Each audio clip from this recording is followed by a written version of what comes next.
this session, we're going to discuss one of the more popular credits that the IRS allows, the Earned Income Credit. The fact is that many professional tax preparers generate a lot of business by attracting low-income taxpayers who are eager to file their tax return using the Earned Income Credit.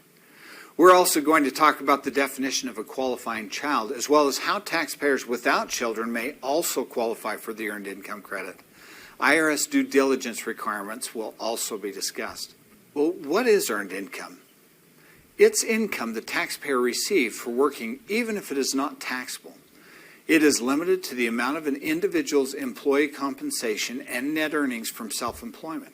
Examples of earned income include wages, salaries, and tips, net income from self-employment, and gross income received as a statutory employee. Congress intended the Earned Income Credit to provide low-income individuals with incentives to work rather than to qualify for welfare, and it is available to taxpayers who can meet certain specific requirements, the most important of which is to have earned income. The Earned Income Credit is one of the few credits available to all taxpayers, regardless of which 1040 form they use. There is a line for it on Form 1040. Who qualifies for the Earned Income Credit?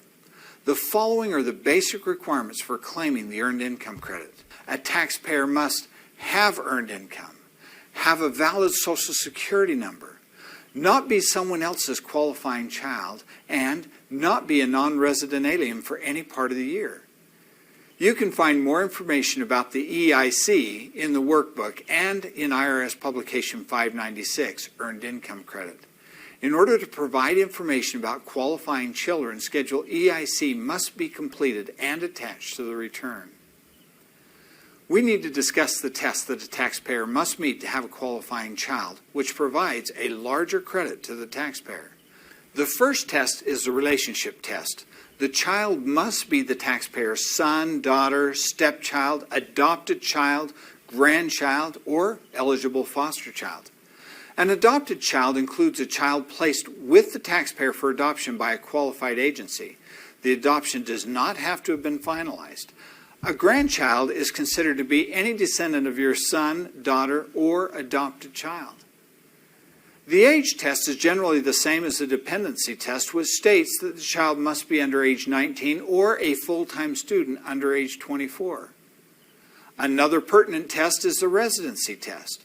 The qualifying child must have lived in the United States with the taxpayer for more than half the year, although there is an exception allowed for armed forces personnel who are stationed on extended active duty outside the U.S. A qualifying child must be unmarried at the end of the tax year, unless the taxpayer can claim a dependency exemption for the child, or could have done so if not for the rules governing children of divorced or separated parents. The taxpayer's brother, sister, stepbrother, or stepsister, or the child or grandchild of the brother or sister, stepbrother, or stepsister may also be a qualifying child if the taxpayer cared for the individual as he would his own child. A child does not have to be a dependent to be considered a qualifying child unless the child was married. In most cases, foster children also qualify. The Earned Income Credit pays less to taxpayers without qualifying children, but it can still be claimed nevertheless. How do you claim an Earned Income Credit? Taxpayers with qualifying children must complete and submit Schedule EIC. Taxpayers wishing to claim the credit should also complete the Earned Income Credit worksheet to calculate the actual amount of their credit, whether they have qualifying children or not. The worksheet is one of the required procedures for demonstrating due diligence as a tax professional. Married taxpayers must file a joint return to be eligible for Earned Income Credit. Nevertheless, if the taxpayer's spouse did not live in the home at any time during the last 6 months of the year, then the taxpayer may be able to file as head of household and therefore would qualify for Earned Income Credit. As head of household, the taxpayer must be considered unmarried and meet all other tests to qualify for the Earned Income Credit. If your client is married filing separately, they will not be eligible for the Earned Income Credit. That's another reason a married couple might choose not to file separately. Worksheets for calculating the Earned Income Credit are available in your workbook, and I strongly suggest that you consult them frequently. EITC Worksheet 2, Earned Income, is designed to determine the taxpayer's earned income for the purpose of the Earned Income Credit. EIC Worksheet B is designed to determine the earned income credit for taxpayers who are self-employed and/or who are required to file a Schedule SE. There are limitations to the earned income credit. Designed to benefit low-income households, the IRS has preset maximum credit amounts which change annually. The amount of the credit allowed is scaled like a bell curve, with those earnings amounts in the mid-range receiving the largest credits. What if earned income credit is disallowed? Occasionally, this does happen. Some of the most common reasons include mismatched or incorrect Social Security numbers, or a child not living with the taxpayer for the required period of time.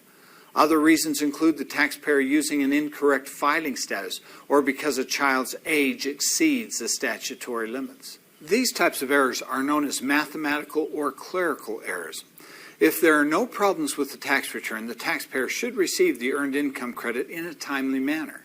If the taxpayer has been denied an earned income credit for other reasons, he will probably receive a letter or notice from the IRS stating the reason for the disallowance.